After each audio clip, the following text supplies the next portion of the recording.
Welcome back to Horse Sense. As always, I'm Bailey Armour here with my co-host Scott Shapiro. The Saturday after Breeders' Cup, filming this one on a Saturday morning, getting ready to head out to Churchill today. And I know, Scott, you had a pretty good Breeders' Cup weekend. I had a pretty good Breeders' Cup weekend.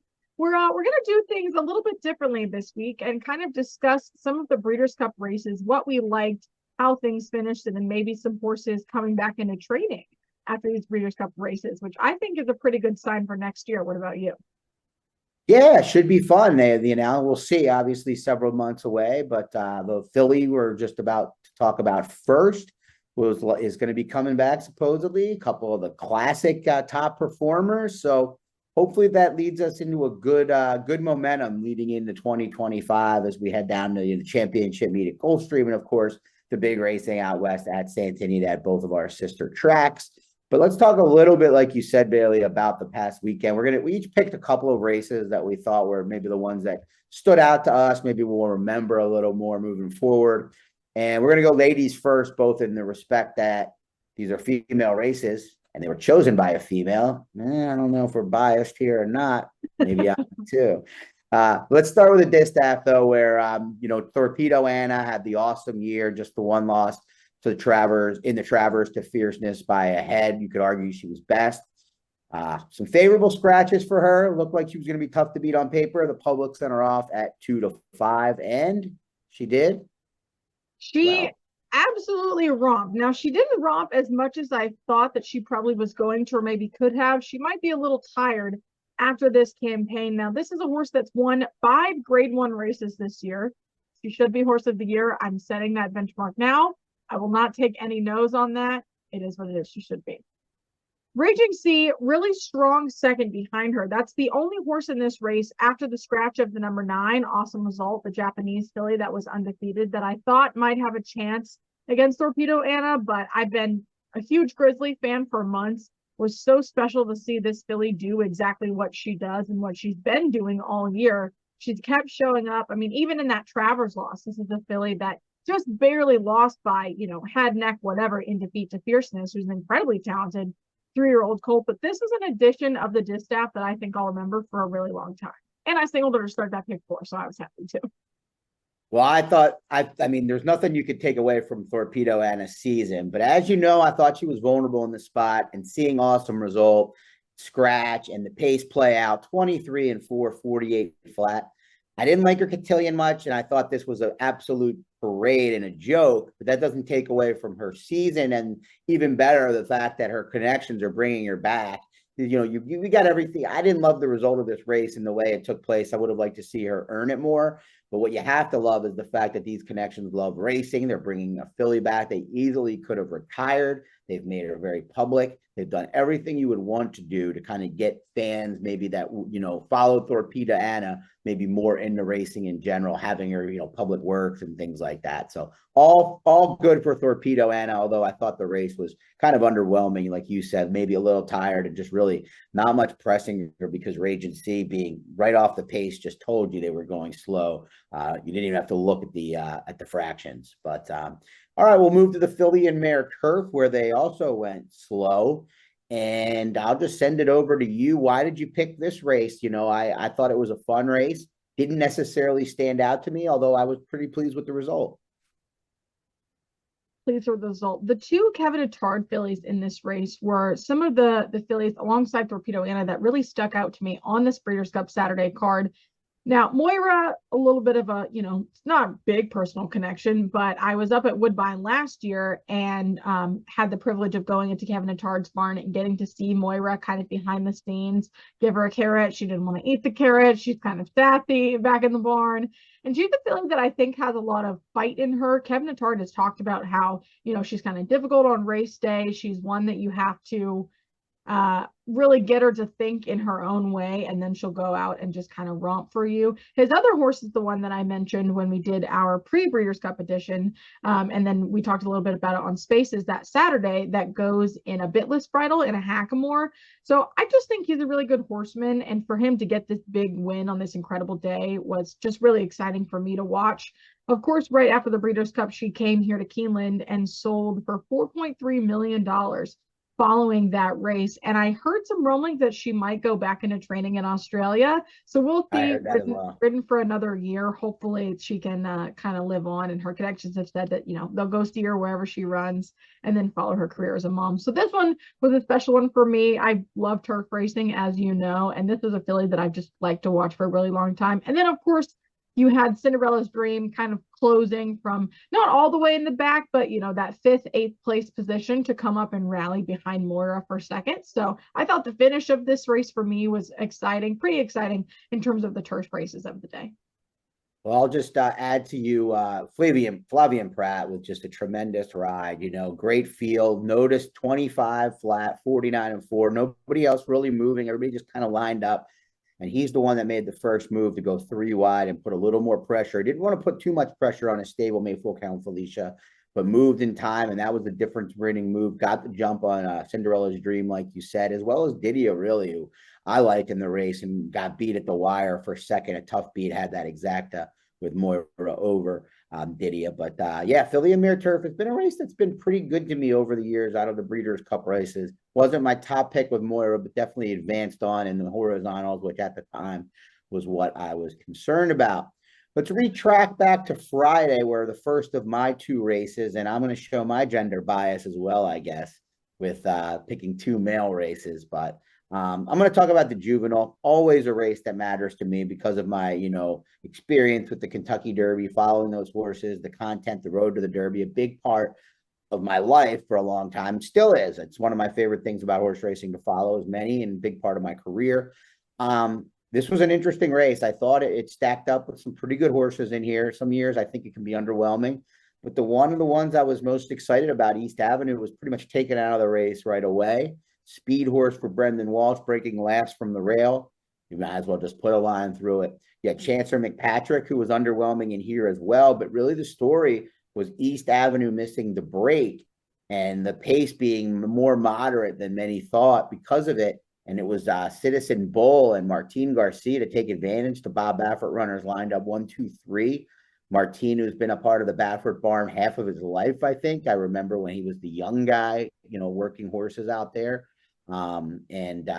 Really came on the scene as an apprentice and was very impactful. It's been, he's been in Kentucky for a while, but apparently a good story. Reached out to Bob Baffert and was able to set moderate early fractions and sprint home at a pretty good price. So Citizen Bull, not necessarily one that I'm keen on moving forward. Maybe I should be because, tip of the cap to the clockers. A lot of times they take heat when they're wrong, but multiple clockers, the DRF work report, Bruno, all of them had really good, really strong. Citizen Bull was like the horse of this field. So tip of the cap to them for getting that right. And we'll see if anything comes out of here, ends up being a Derby horse. I would still say maybe East Avenue is the likeliest, but I'm always kind of reluctant to get excited about these horses for the Derby. It's still so early especially if you're looking at the Derby Trail. I mean, it's only November. Chancer McPatrick, East Avenue, Citizen Bull, Jonathan's Way. I mean, we'll see them all again in the spring, but some of these really bigger colts, they might be kind of a flash in the pan here in the fall of their 2-year-old year. And then they get into the spring, they're too big, they're too lanky. They can't, kind of pull themselves together for the rigor of the Derby Trail. You're running, 1, 2 prep races, probably 2, maybe even 3 for some horses, and then go on to the Derby. And, who knows what can happen. I think East Avenue is probably the one that I liked the most out of that field, and we'll continue to watch as we move into his 3-year-old campaign. A friend of a friend was his gallop rider all week, and I was really impressed with the way he was training. I just don't think it went his way on Friday. Yeah. Like you said, he missed that break, but I wouldn't put anything against the horse for that, and he's still a horse that I'm pretty keen on. So for me, I don't think that would make me cold on his efforts for next year at all. Right. And just to, add to your point, a lot of these are just 2-year-olds that have matured faster than their crop. Others catch up to them and they're really not that fast, at that point. So we'll see how it shakes out. The Breeders' Cup Juvenile has not been a key race for the most part. I'm not thinking about every one of them in my head right now. All I can remember is the Dennis's Moment year where nobody won out of that race. Who won that race? The horse is still running, the Yurton horse, but nobody won out of that race for like 2 years. It was unbelievable. Like, it was the least key race I've ever seen. A cold streak. Yeah, for sure. Yeah. All right. Well, we're going to talk about the Breeders' Cup Classic to close things down here for this week of Horse Sense, and that had City of Troy in it. It had the other foreigners, Forever Young, who actually went off as one of the favorites as well. And it was a foreigner on the lead in Dermasotogake, and they went fast. Apparently, the Dermasotogake was before the Derby was a telltale sign that they were going to send this horse. I wish I had noticed because I just didn't see this race playing out like it did. 22-4, 44-4. That is absolutely flying at any racetrack, but this one as well. And I thought, I'll let you talk about the winner because I'm still sour on it, and I know you're not. I thought, Fierceness is a horse I've been critical of. I did talk about how I was going to include him in this year because I thought he got more consistent and feel like he got more battle tested. He ran huge. I mean, he was battling with the wire, sitting right off that pace. And I thought Forever Young ran awesome as well. The winner I thought was third best in terms of if I graded the effort, but they don't pay you for that, and they won't remember that really long at all other than me. So I'll let you take it away to close things out here with your favorite horse, or not your favorite, but amongst them, Sierra Leone. Definitely closing it out with Sierra Leone is a pretty good way to put it. This is a horse that I love. This horse does not love me. Finally, he showed up for me on, one of the biggest stages of the year. This was my Derby pick, if you remember, from way back in the day. I picked for second. No, I picked very keen on this horse. I refused to stop rooting for him, but there was a period this summer when I did stop betting him because he just couldn't quite figure it out for the life of him. This was a horse that couldn't get his brain together, couldn't get his body out of the way, kept lugging in, lugging out, they're changing equipment, and everyone's kind of, scratching their head in this disappointing finish, but he just didn't want to, behave like a top quality racehorse. That was, at the end of the day, that's what it was. And it's not like he was going out of his way to be naughty. He just couldn't put those pieces together. But my God, did he finally put it together in the Breeders' Cup Classic. I had a watch party at my house with some of my friends, and I was up on the couch, like screaming, cheering for him because I don't know. I had a little gut feeling. I bought every horse in the Classic on my pick four ticket because I singled, almost every other leg. So I was like, yeah, why not? You can run this race half a dozen times, have half a dozen winners. I'll put everybody on there. It was a $46 ticket. I'm not going to claim like I'm, the smartest handicapper in the whole world, but I spent some budget on this one. But this was the horse that I wanted to win the most because this is a horse that, like I said, I stopped betting over the summer, but never stopped rooting for. And finally, he showed up and proved himself. I don't think that he had, the best performance in that race. Like you said, Fierceness ran an incredibly huge race in this one after that Travers finish. A horse that might not be top of my ticket, but I don't think he, lost much in losing to Sierra Leone that day. And then I was very much wrong about the Japanese horses. Like you said, when we discussed last week, I was really keen on Ushpa Tesoro, who was not a huge factor at all behind Derma and Forever Young. Got the big setup too. Yeah, he should have run better. He should have run way better than he did, and he just didn't. But I think that's horse racing for you. Sometimes everything can be right on paper and set up so perfectly for them, and then you have a horse like Sierra Leone who everything has been wrong forever, and then he pulls it together when at the last. Well, if you told me 22-44, I would have definitely thought Sierra Leone was going to hit the board. It was just the fact that nobody else was running, and Fierceness and was tired a little bit, but Sierra Leone did not necessarily put him away like he should have, like a horse that loves to win, but he did what he needed to. He got a great setup, and of course, he got a great ride from the best rider in the game in Mr. Pratt. But want to wrap things up? Yeah, we'll wrap things up here. I am headed out to Churchill today for the 7th race at Churchill. I'll just very quickly touch on that race real quick before we go. I'm going out to see the number 1 Parchment Party. Second off the layoff for Bill Mott for owner Pinoak Stud, which my best friend Mary works for Pinoak and has graciously asked us to come see the race today. So we're going to go see how he does, cheer him on. And I'm going to play him alongside the 2 Kenny McPeak horses in this race, which I think is kind of interesting. The number 9 Creative Minister and the number 7 Hayes Strike. Brian Hernandez and is riding the number 9 Creative Minister, but they've swapped jockeys. Brian Hernandez and Julian Leperoux kind of swapped horses in this race. I don't know why Kenny did that, but he had to have done it for a reason. So I'm going to include the two of them with Parchment Party. Hopefully we'll have a good afternoon. I like MacMan.